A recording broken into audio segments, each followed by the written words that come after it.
What is happening in Sudan, and why should it matter to all of us?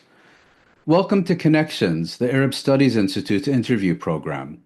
I'm Mouin Rabbani, and for this episode, we're delighted to be speaking with Professor Khalid Mustafa Medani, Associate Professor of Political Science and Islamic Studies at McGill University in Montreal.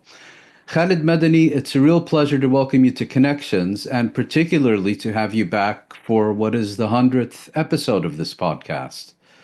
That I didn't know. It's a great honor. Thank you for Well, mentioning that. It's my the absolute. pleasure is all mine. Khalid, it's been more than a year since we've spoken, and very much has happened in Sudan in the intervening period. Virtually all of it, unfortunately, horrifically tragic, and in most cases outright criminal as well. Could I ask you to begin by giving us an overview of what in your view are the most significant developments in Sudan during the past year or in recent months, if you prefer, to give viewers a better understanding of the current state of play in Sudan? Yeah, absolutely. Thank you so much as usual, for your attention to Sudan. I mean, the first, thing to highlight, of course, is the continuation of the humanitarian crisis. 13 million, if not more, internally displaced, over 2 million refugees across, neighboring countries such as Egypt, Ethiopia, Sudan, Chad.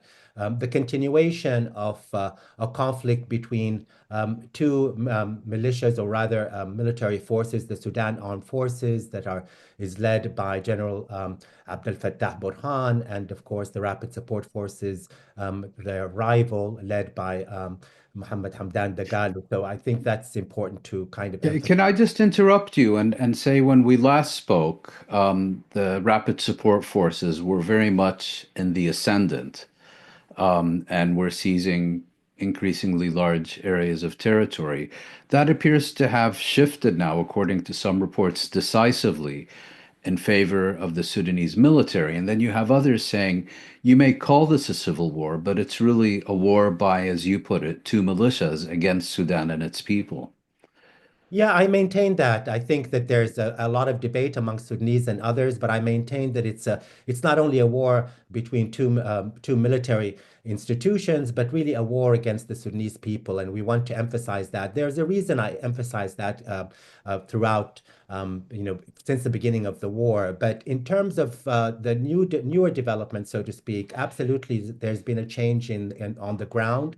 What was pivotal in terms of the war, when it was relatively a stalemate between two of these forces, was about a year ago in Jazeera state, when the Rapid Support Forces militia, after having taken the majority of the territory in Darfur in the west, were able to significantly take over the central state of Jazeera and its capital, Medani. That really was a pivotal turning point. And at that point, there was Sorry, this was last year.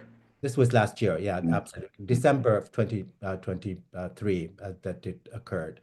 So that becomes very, very important. But the turning point in terms of the forces of the Sudan Armed Forces really winning the war for the moment had to do with changes on October 2024.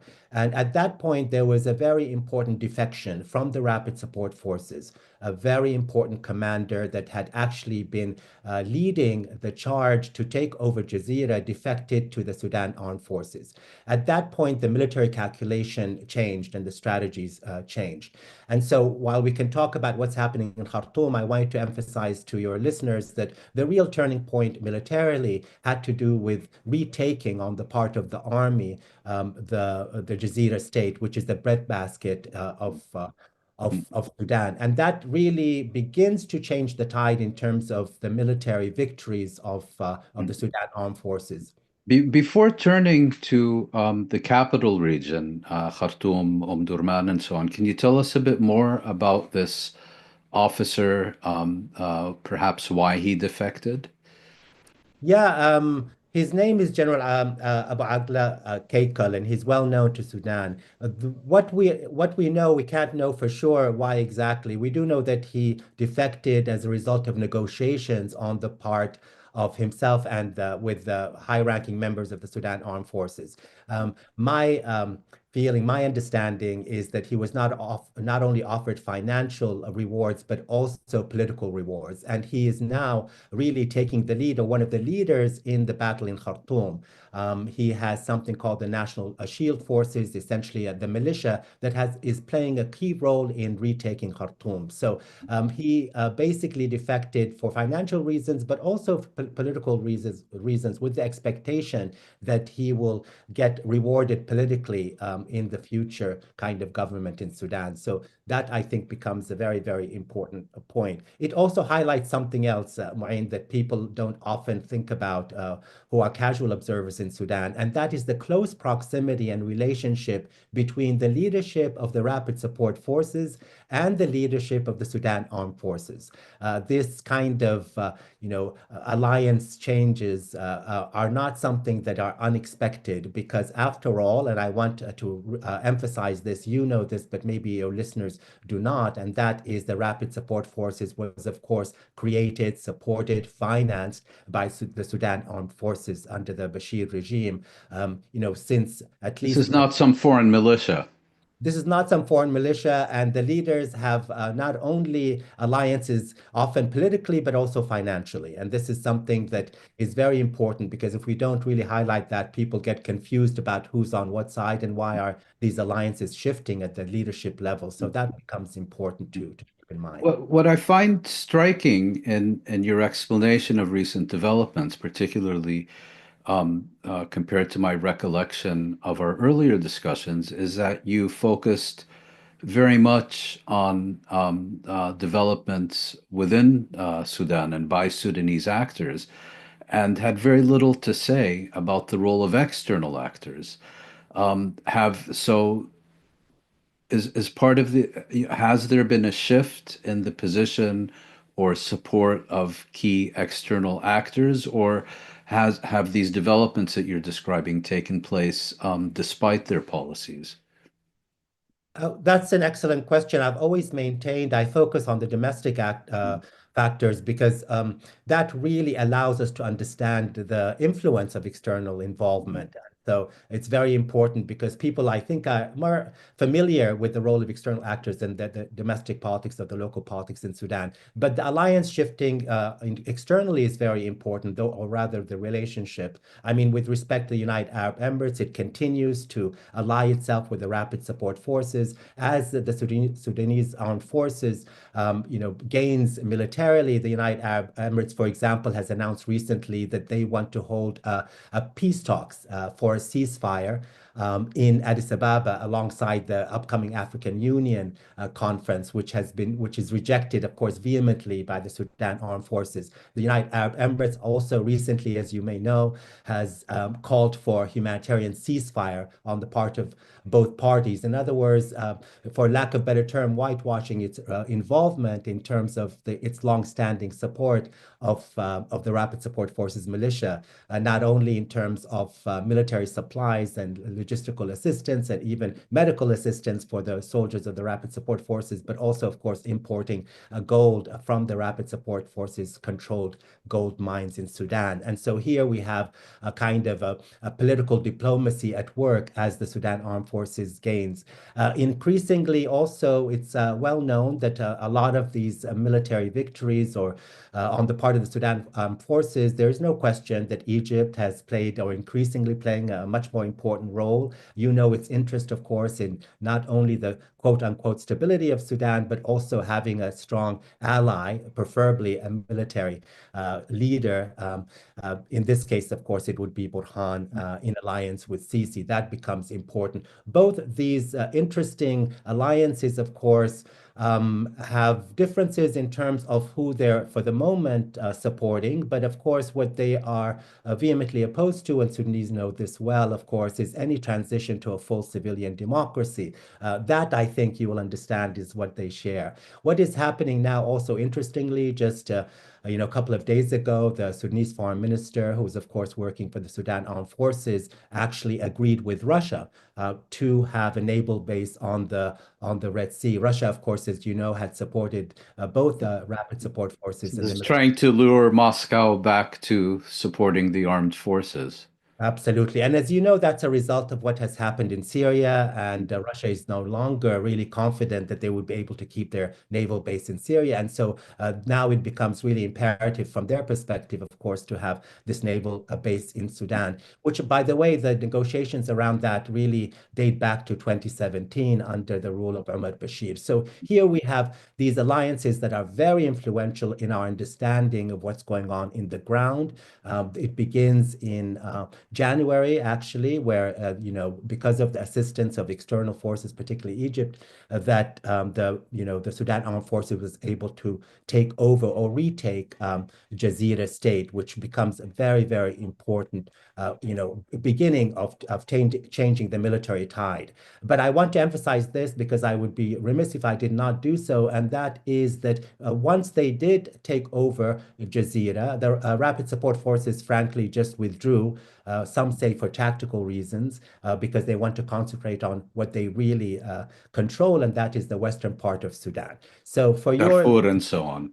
Darfur and most of Kurdistan, which is a very important state. So essentially, for those not familiar with Sudan, you have the Sudan Armed Forces in control of about 6 states, the remaining then under the control of the Rapid Support Forces. The Sudan Armed Forces essentially controls the north and the eastern states, and the Rapid Support Forces continue. And I want to emphasize this because people are predicting the end of the war. And remember, this is a very large country. So the battle for Sudan, unfortunately, continues in the very important and wealthy states of the West, Darfur, and the majority of Kurdistan, particularly Western Kurdistan, is still under the control of the rapid support forces.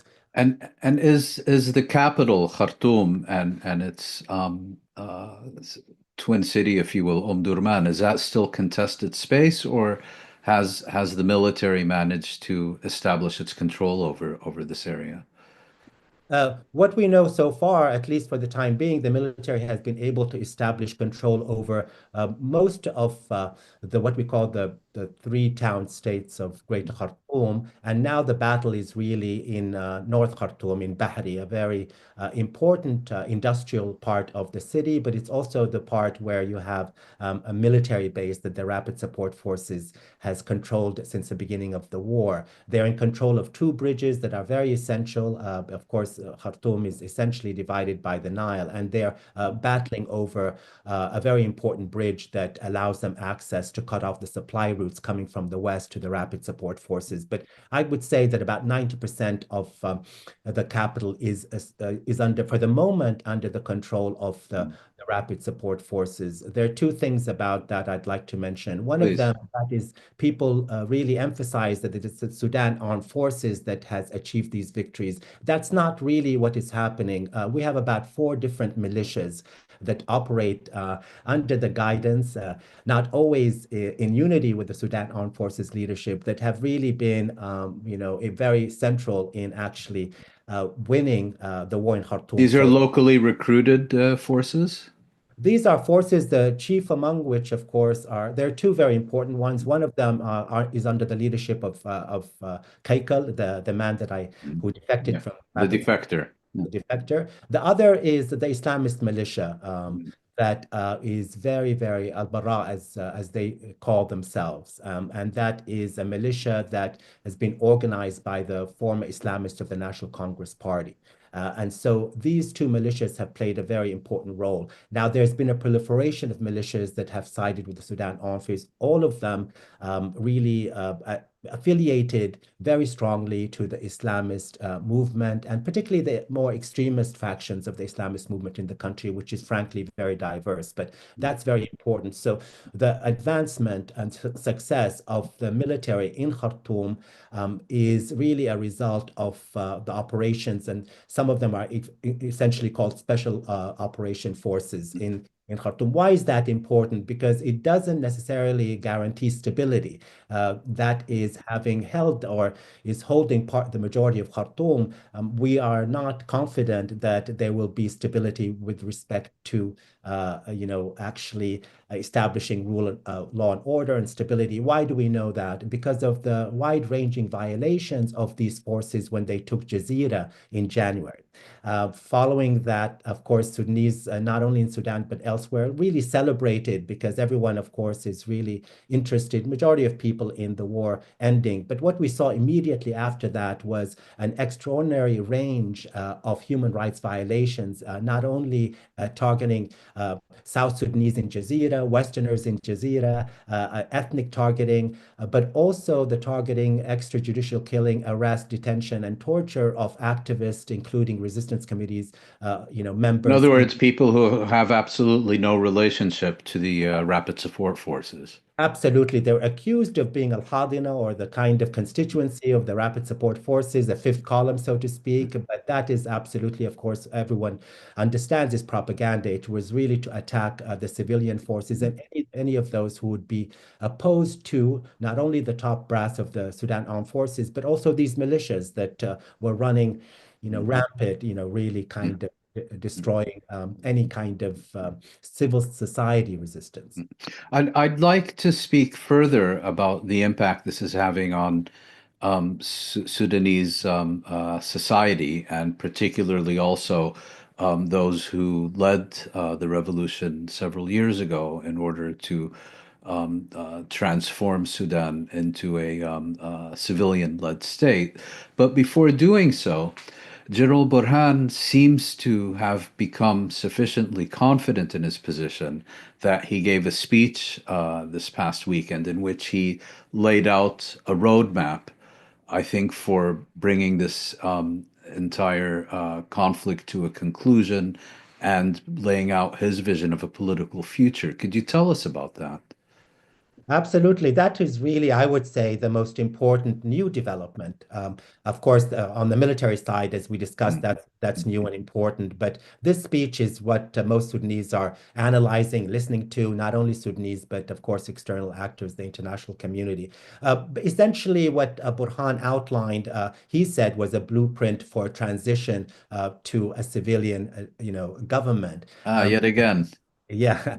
And I think that maybe for those interested or following the Middle East in particular, it's very much like a formulation of the Sisi kind of blueprint Mm. following the Tahrir revolution and the developments that occurred there, by which I mean that he's proposing a caretaker government of a year, a civilian prime minister that he appoints to oversee that caretaker government, and then another transition of 3 or 4 or more years under a technocratic, so-called technocratic government, that oversees elections. And most people, I think, given his history, because he, after all, is the one who really engineered a coup to upend the kind of democracy So sorry, in 21 was it? in 21, Yes. absolutely. Yeah. Mm.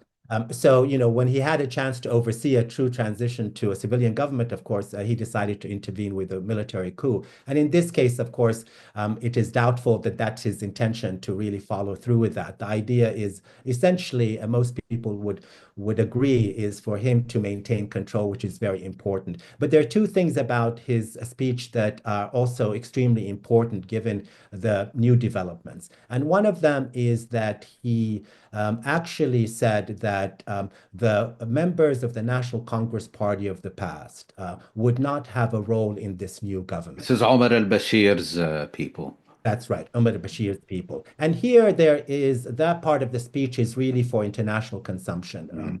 And specifically because of those who are allied with him, including our northern neighbor, Egypt, and other countries, including Saudi Arabia and others, as you know, is very cautious, apprehensive about an Islamist movement that returns to Sudan. And here he's signaling, of course, that that part of Sudanese political society, or the political wing of the Islamists, would not have a role to play in the future. Now, having said that, those who actually came up with the blueprint were members of the National Congress Party.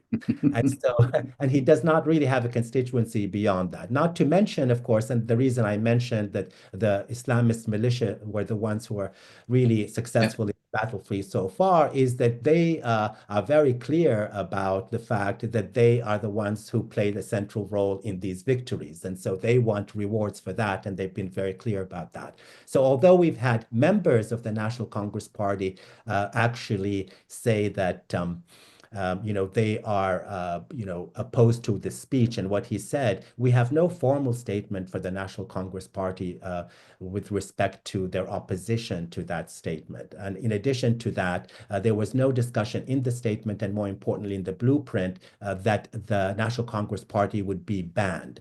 And that's important because the revolution of 2018-2019 unanimously forbid through the declaration that was constitutional declaration of August 2019, that one of the principal aspects of that element was really banning the National Congress Party from participating in Sudanese politics. So here you can see that, and he said he's going to modify that constitutional declaration in essentially upending the objectives of the revolution that toppled the National Congress Party. That's one important aspect of the speech with respect to the Islamists in Sudan. The other point, and very crucially, is his criticism of the civilian opposition, the taqaddum or progress that has been in opposition to him from the beginning. And of This course, is the resistance committees and so on? these are the political Yeah. parties, Yeah. not the resistance committees. Some resistance committees. So this is a broad Yeah. civilian network Mm, of politicians, mm, NGOs, and others, headed by the former civilian Prime Minister Abdullah Hamdok, mhm. that was established right after the war at the end of 2023 in order to form a broad civilian opposition to the war in general. He has accused them, and he reiterated this, and this is very important, continues to accuse them of actually siding with the rapid support forces. Mm, Therefore, because they're enemies of the nation, mm. they will have no role in the future. That, I think, is very important to emphasize. And here we return to the notion of this war being a war against the civilian population. This is a war against civil society. This is a war against the potential of civilian politicians and political parties to have a role, a central role, an important role in a transition to a full civilian democracy. He has said he would give amnesty to those who withdraw their support from the rapid support forces, but that, of course, implies from his perspective that they actually support the rapid support Right. forces, which And they they would have no role in Sudan's political future, of course. exactly. And Mm, that is really the centerpiece of that speech that most people are talking about. Now, having said that, the civilian opposition, Taqaddum, just yesterday basically split. mm, To say that they are weak civilian opposition or divided would be an understatement. Nevertheless, there is no evidence that they support the rapid support forces, although they did make several statements with respect to bringing both these parties to the negotiating table. But while there's no evidence that these parties or civilian politicians are card-carrying members of the rapid support forces, nevertheless, he's accused them of that, primarily to really exclude them from any kind of political dispensation in Sudanese politics in the future. mm. I'd now like to discuss the impact that all of this is having on Sudanese society, not just the civilian opposition and so on, but society more broadly. Thousands have died, millions have been displaced. Famine has been declared in parts of Sudan. What has been the impact of this conflict on Sudanese society? And I presume it has been much worse in some areas than others. But what have its lasting effects been? Well, the lasting effects is that it's very difficult to put into words, but the lasting effects are the complete kind of transformation of of Sudanese society, not only politically, but in terms of its demography, its in terms of its society, the in kind of people, its internal displacement of 13 million people, basically means that people have lost all their homes. There are no Sudanese that have not lost their homes completely, and where their communities have not been destroyed. So it's difficult for me to articulate, but the Sure. social fabric of Sudanese society has been torn asunder. And what that means is that there has to be in the future a process of not only state building of institutions that have been completely decimated, but also the nation itself, a new vision of a nation that really addresses not only the consequences of the war, but the long history of inequality, ethnic strife, ethnic violence. Those kind of elements have always been a problem in Sudanese society. Sudan has, really witnessed multiple wars, and unfortunately is the country in Africa and the Middle East that has seen the longest wars since the post-colonial era. Now, for your listeners, it's important to understand that the majority of hospitals are destroyed, over 90%. I want to kind of emphasize there are no universities anymore, no education.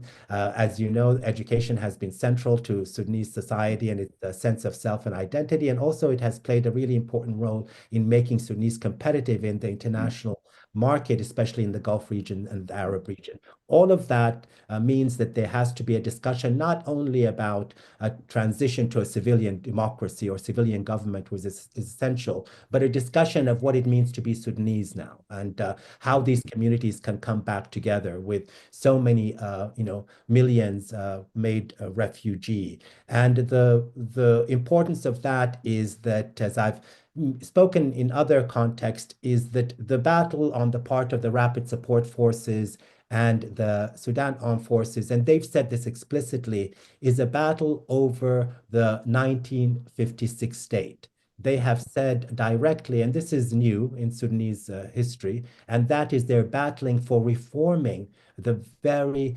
contours, identity of the independent state of Sudan of 1956.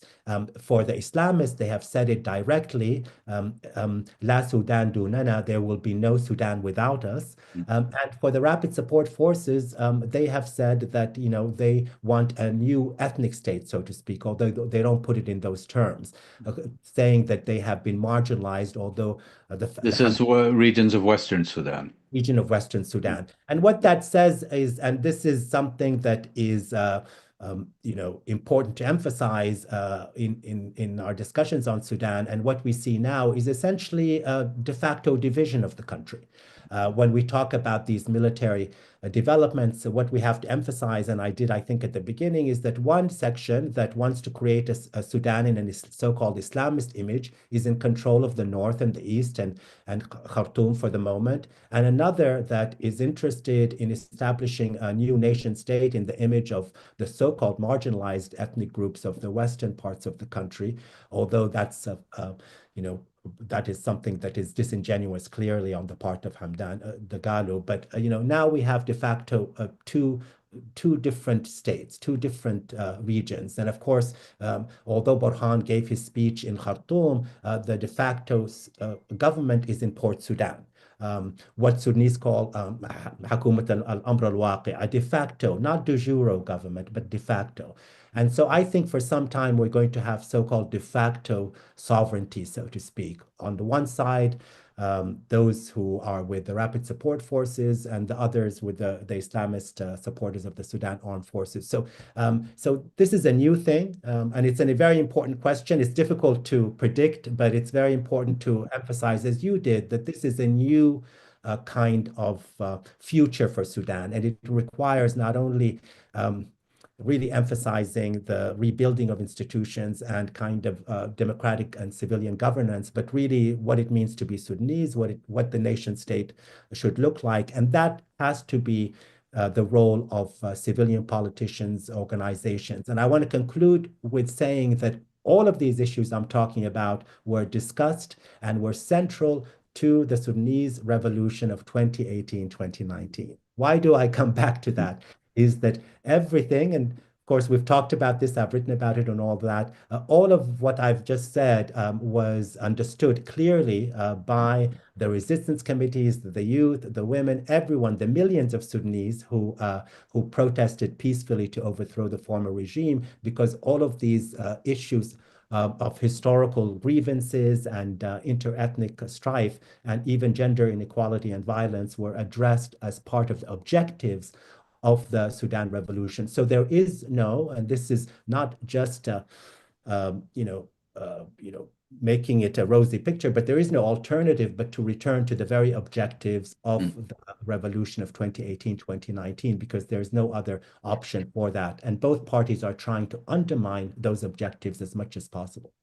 Well, Sudan's aspirations for freedom, I mean, Sudanese people's aspirations for freedom were, and that they continue to be on the global conscience was recently much in evidence in the U.S. Super Bowl when you had this activist displaying joint Palestinian and Sudanese flag. And what would your message be to people outside Sudan's borders, whether in the region or further afield, who have the best interests of Sudan's people at heart? What can they do? What should they do? What they should do, whether it is for Palestine or for Sudan, is to support those who are truly fighting tooth and nail and daily against the greatest of odds, not only to fight and resist violence and devastation and wars and against them, but also to ensure that their society remains resilient. And that requires support. I'll give you a quick example. The resistance committees, as you probably know, at the very beginning of the war, did two things. First of all, the resistance committees in Sudan that led the revolution played a central role in finding safe haven for Sudanese, not only providing food kitchen, but also helping them go from one place to another to safe Within the country. within the country. Mm. From following that, they transformed themselves into voluntary organizations with very little assistance from the outside world, of course, in order to set up food kitchens and all sorts of aid, including medical aid, to Sudanese throughout the country. To the extent that Sudanese communities remain resilient, a lot of it really has to be, the credit has to go to the resistance committees in And Sudan. this wasn't just in Khartoum and its surrounding. This was really throughout the country. Oh, ultimately, it was outside of Khartoum because Khartoum became Mm. the epicenter of such violence. Yes. Both forces were attacking the resistance committee's members, accusing them of siding with one Mm. side or another. So that is one thing. Another thing is that I have not seen the mobilization of Sudanese, and I think here is where there is comparison with Palestinians. We have not seen the mobilization of the Sudanese in the diaspora in the same way. That has never been the case for Sudan. There's always been divisions in the diaspora, but the severity of the war, the role of the resistance committees and Sudanese civil society in Sudan has necessitated a remarkable mobilization, not only Sudanese outside in their millions sending money to the resistance committees to maintain and expand these soup kitchens, but also politically mobilizing with allies in whether it's United States, Europe, Africa, Middle East, in ways that really highlight what is going on in Sudan. And it's very clear it's very important to emphasize that that has not really occurred before. So what those And that is happening now, you're saying. absolutely it's Yeah. happening. In fact, one of the reasons that you have I'll give you an example. So Borhan says in his speech that he was going to allow Sudanese embassies to give passports to Sudanese. Now, why did he ban giving and renewing passports to Sudanese abroad to begin with? There is a real fear of Sudanese in the diaspora representing, from his perspective, a fifth column. But of course, what they're representing is their continued participation and relationship with Sudanese. They're basically not giving up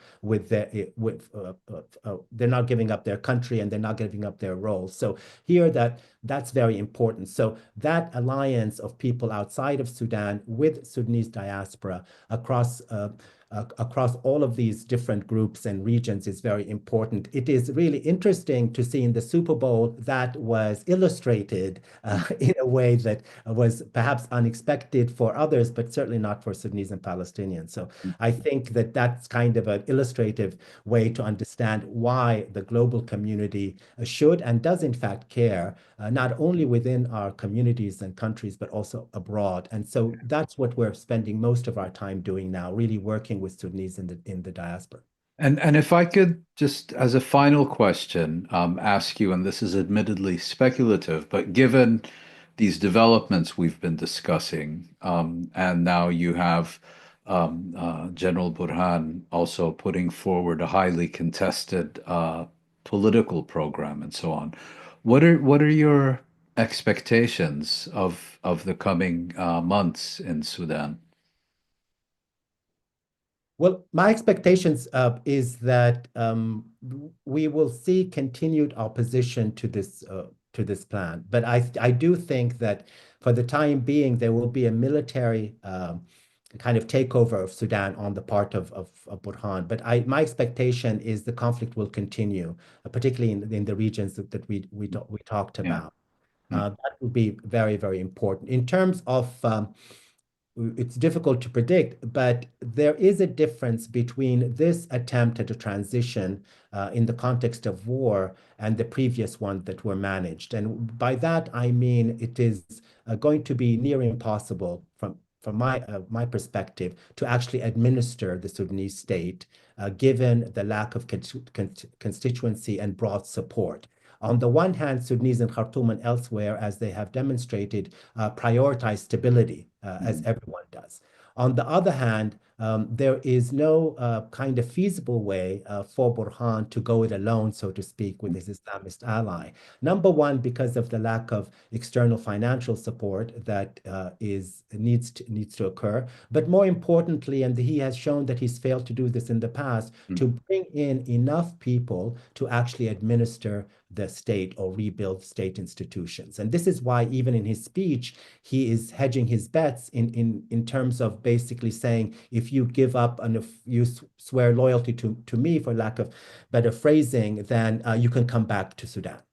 If you want to work with me, you can come back. But we've seen in the past that people have refused to bank their lives and careers to support him, save the former members of the National Congress Party. So what I predict is that Sudanese are going to continue their battle for a full transition to civilian democracy. And I wouldn't be surprised if that continues. Khalid Medani, thank you very much for sharing your insights and expertise on recent developments in Sudan with connections. It's been a fascinating conversation.